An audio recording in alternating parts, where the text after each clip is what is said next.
मंत्री चौधरी करण सिंह दलाल जी और हमारे साथ डिप्टी लीडर विधानसभा में आफ्ताब अहमद जी और हमारे जुझारू साथी राव दान सिंह जी विधायक और हरियाणा प्रदेश कांग्रेस कमेटी के वर्किंग प्रेसिडेंट जो संचालन कर रहे हैं, हमारे भाई जितेंद्र भारद्वाज जी, पूर्व मंत्री सुखबीर कटारिया जी, पूर्व मंत्री राव जगदीश जी और अनीता यादव जी पूर्व CPS, राधेश्याम जी पूर्व विधायक, रामवीर जी पूर्व विधायक, हमारे AICC के सेक्रेटरी आशीष दुआ जी, कुरैशी जी और हमारे अजीज राव वीरेंद्र यादव जी, शमशुद्दीन जी, सुधीर चौधरी जी और गजय सिंह कबलाना जी, अमित यादव जी, पंकज जावर जी, वर्धन यादव जी, निशित कटारिया जी और कटारिया जी व सुनीता सहरावत जी, सम्मानित मंच और उपस्थित मेरे गुड़गांव के सभी समस्त कार्यकर्ता व साथियों, मातृशक्ति। देखिए, आपने से पहले बोलने वालों ने तफसील में बताया कि भैया क्या हुआ है इन 9 साल में, हरियाणा कहाँ था, कहाँ से पहुँच गया। आज हर वर्ग की सरकार से विमुख, उसकी ज़्यादा चर्चा मैं बाद में करूँगा। पहले तो मैं आपको ये बताना चाहता हूँ कि आज कार्यकर्ताओं की मीटिंग, और जैसा अध्यक्ष जी ने कहा, आज सबको आपको घर घर संदेश लेके जाना है। 2-3 काम करने, एक तो मजबूत अपना बूथ कमेटी बनाओ और दूसरी कांग्रेस की उपलब्धियां और इस सरकार की विफलताएं हर घर तक पहुंचनी चाहिए। गुड़गांव का भी चर्चा करूंगा, लेकिन पहले हरियाणा की चर्चा करूंगा आपको। 2014 में हरियाणा प्रति व्यक्ति आय में, प्रति व्यक्ति निवेश में, कानून व्यवस्था में, नौकरी देने में, खेल और खिलाड़ियों में पूरे देश में नंबर 1 प्रदेश था और हमने सरकार छोड़ी। आज की चीज में नंबर 1 है भाई, ये मैं नहीं कह रहा, ये केंद्र सरकार के मंत्री ने पार्लियामेंट में जवाब दिया है। आज हरियाणा नंबर है बेरोजगारी में, महंगाई में, अपराध में। आप खुद देख रहे हो रोज क्या हो रहा है तमाशा। पूरे देश में ऊपर के अपराध 2-3 प्रदेशों में पहुंच गया अपराध में। और खेल और खिलाड़ियों का आपने देखा, वो खेल नीति भी गई, जो हमारी बेटियों का जिस प्रकार से जंतर मंतर में घसीटा गया, हमारी पहलवान बेटी जो देश के गौरव, आज स्थिति है। तो आज ये स्थिति है, यही हमारे तकलीफ है कि कहाँ था हरियाणा, विकास में सबसे आगे था, हर चीज में था, अब बेरोजगारी में। तो ये इस 9 साल में कोई भी सरकार की उपलब्धि नहीं। मैं गुड़गांव के बारे में जरूर चर्चा करना चाहूंगा। ये गुड़गांव जो है देश में बहुत जल्दी से प्रगति कर रहा है और इसमें कोई दो राय नहीं। हरियाणा नंबर 1 प्रदेश था पूरे देश में और गुड़गांव शहरों में नंबर 1 था, हर चीज में, सफाई में और चीजों में। लेकिन आज कहाँ पहुंच गया। मेरे कुछ सवाल हैं, अगर आपके ये बताओ, मेरे को सवाल आपसे सवाल है, सब बैठे हैं पूरे गुड़गांव के मेरे साथी, कि भाई 10 साल में कोई एक इन्होंने मेट्रो बढ़ाई। हमारे समय में मेट्रो आई, मेट्रो का फरीदाबाद तक रोड बनाया तो उसका योजना थी, और रैपिड मेट्रो चलाई, और पॉड मेट्रो जो इंग्लैंड में वहां पे एयरपोर्ट से हैं, एक छोटी छोटी गाड़ियां लेके, क्योंकि पुराने शहर में मुश्किल था जाना आना, वो स्कीम थी, वो ड्रॉप कर गुड़गांव में। एक भी बताओ 10 साल में कोई इन्होंने काम किया हो धरातल पे? कोई काम नहीं किया इन्होंने। केवल ये सरकार कागजों में खेती करती है। कागजों में कभी खेती हो सकती है? धरातल पे होता है सारा काम, धरातल पे कोई काम नहीं करती। इसी तरह गुड़गांव में पिछले 6 वर्ष से सरकारी अस्पताल बंद है और ये फैसला नहीं कर पा रही है सरकार कि अस्पताल कैसे बना। इतना बड़ा शहर है और यहाँ सरकारी अस्पताल नहीं आपका। और इसी प्रकार से बस अड्डे का देखा आपने, बस अड्डे डिक्लेयर कर रखा है भाई ये खतरनाक है, वो तो लगा दिए तार तो, लेकिन उसके निर्माण की तरफ कोई ध्यान नहीं गुड़गांव के। इसी प्रकार से एक नई वो चलाते हैं, कहीं मेरा परिवार पहचान पत्र, कहीं आईडी, प्रॉपर्टी आईडी, एक लूट की दुकान बना रखी है। सारा गुड़गांव लाइन में खड़ा है प्रॉपर्टी आईडी के चक्कर में, और भ्रष्टाचार फैला हुआ है। इसी प्रकार से जो हमारे समय में कचरा के लिए बनाया था, अब आप किसी सड़क पर निकलो कचरे के ढेर लगे हुए हैं, कचरे के ढेर लगे हुए हैं गुड़गांव। अरे गुड़गांव तो दुनिया में चर्चा थी भाई इतना बढ़िया शहर बन रहा है, आज कचरे के ढेर लगे हुए हैं। इसे कचरे का प्रबंधन नहीं होता, पानी पीने का हम देंगे उसको पूरा नहीं किया जाता। एक नई नहर हमने अलग से बनवाई थी वहाँ से बादरगढ़ से, ताकि गुड़गांव में पानी की कभी कमी ना हो। और इसी प्रकार से गरीब आदमी है और मध्यवर्ती लोग हैं जो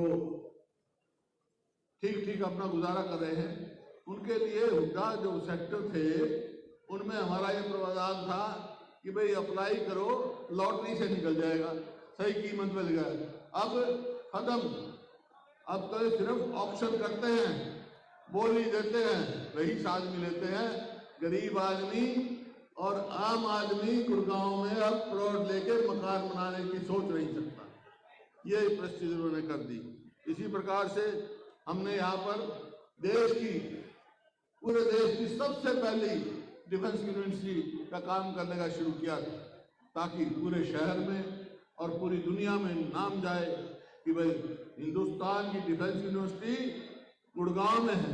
लेकिन वहाँ भी काम छोड़ दिया, आगे कोई प्रोग्रेस नहीं की। इसी प्रकार से जो अपना शीतला माता का मंदिर है, 9 साल से कोई नहीं हो रहा, प्रोजेक्ट बन रहे हैं लेकिन काम कुछ नहीं हो रहा वहाँ। तो ये आपके सामने है गुड़गांव की परिस्थिति। तो जो हमारे पूरे हरियाणा नहीं देश की एक प्रतिष्ठा थी गुड़गांव शहर के लिए, आज हमारे क्या देख रहे हैं, मेरे को बहुत तकलीफ होती है। अरे जो हमने बनाए थे ये नीचे से जाने वाले, वो बारिश होते वो उसका भी कंस्ट्रक्शन खराब, अंडरपास जितने बनाए थे वो भी कंस्ट्रक्शन पूरा नहीं हुआ। ये इंतजाम नहीं किया गया पानी कैसे निकाला जाए, स्कीम हमारी।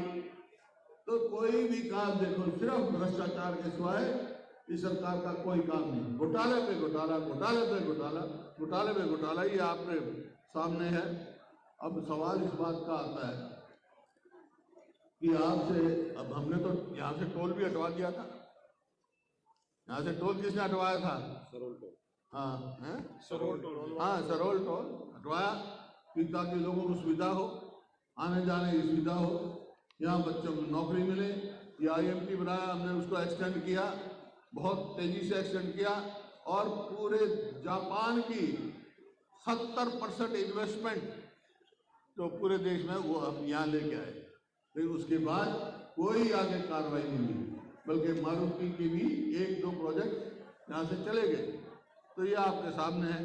अब सवाल इस बात का आता है, भाई आप जाओगे घर घर, क्योंकि कार्यकर्ता सम्मेलन है, ये पब्लिक मीटिंग नहीं होती, वहाँ वो होती तो और बातें होती। तो घर जाओगे आप, कि सरकार की विफलताएं बता दी आपने, अपने सरकार की जो उपलब्धियां थी वो बता दी कहाँ कहाँ। तो लेकिन सवाल लोग एक बात और पूछेंगे आपसे कि भाई अब वो तो ठीक है, वो तो क्या, अब कांग्रेस पार्टी आ गई तो कांग्रेस क्या काम करेगी, ये भी आपको बताना है। जो मैं कह के जा रहा हूँ वही काम हम करेंगे। कांग्रेस की सरकार बनेगी तो सबसे पहले जो इन्होंने पेंशन काटी ना, वो पेंशन फिर से बहाल करेंगे, और बुजुर्गों की पेंशन 6,000 रुपया महीना करेंगे गरीब आदमी को। 6,000 बुजुर्ग को, 6,000 बुढ़िया को, घर में 12,000 आएंगे ताकि गुजारा अच्छी तरह उसके। और फिर आज कोई भी घर में सब गैस के चूल्हे पे खाना बनाते हैं, गैस के सिलेंडर लेते हैं। 2014 में गैस के सिलेंडर की कीमत थी 400 रुपये, आज वो बढ़कर हो गई 1150। तो भाई अगर कांग्रेस की सरकार आएगी तो गैस का सिलेंडर 500 रुपये से ज़्यादा नहीं मिलेगा। यहाँ सरकारी कर्मचारी भी बहुत है, बहुत मांग कर रहे हैं। कांग्रेस की सरकार पे पुरानी पेंशन स्कीम लागू की जाएगी। और जो सबसे ज़्यादा वो है, क्योंकि इन्होंने किसी का फायदा तो किया नहीं बल्कि बिजली के रेट बढ़ा दिए, तो कांग्रेस की सरकार आएगी 300 यूनिट बिजली माफ करेगी आपको।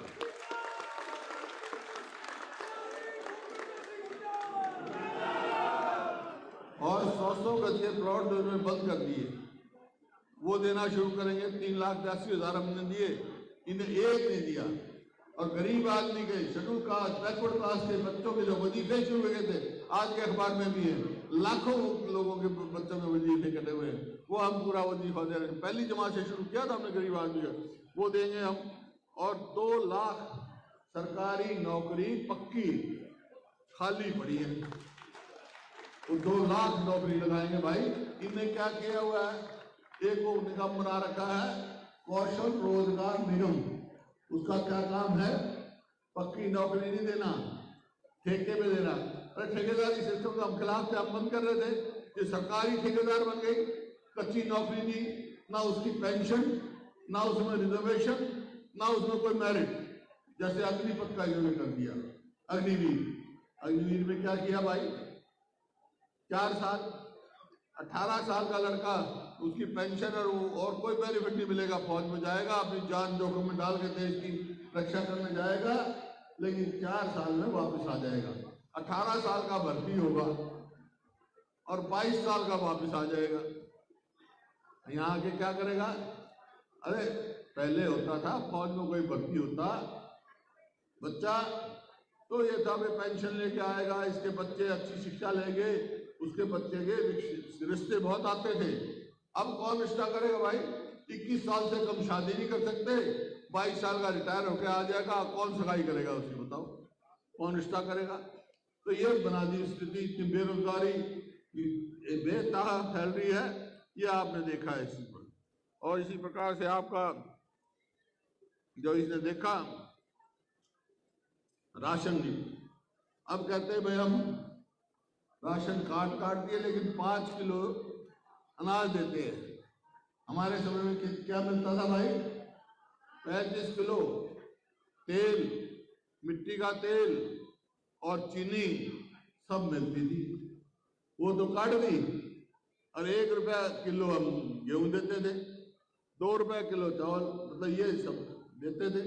ये 5 किलो देके बाकी सब काट दिया। अब एक और इन्होंने कहा, सरकार का काम ये नहीं होता, सरकार ने ये कर दिया कि जो राशन कार्ड कटवाएगा, मान लो किसी का बना हुआ है, कटने के लिए देगा, कटवाएगा तो उसको 500 रुपये इनाम देंगे, राशन कार्ड काटने पर लगे हुए हैं।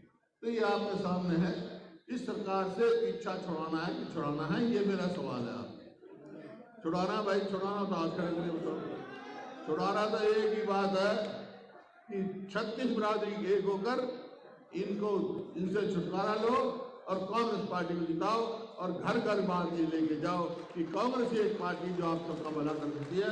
आज इतनी भारी संख्या में जो कार्यकर्ता सम्मेलन हुआ, मैं आप सबको हार्दिक बधाई देता हूँ। बहुत बहुत धन्यवाद। जय हिंद।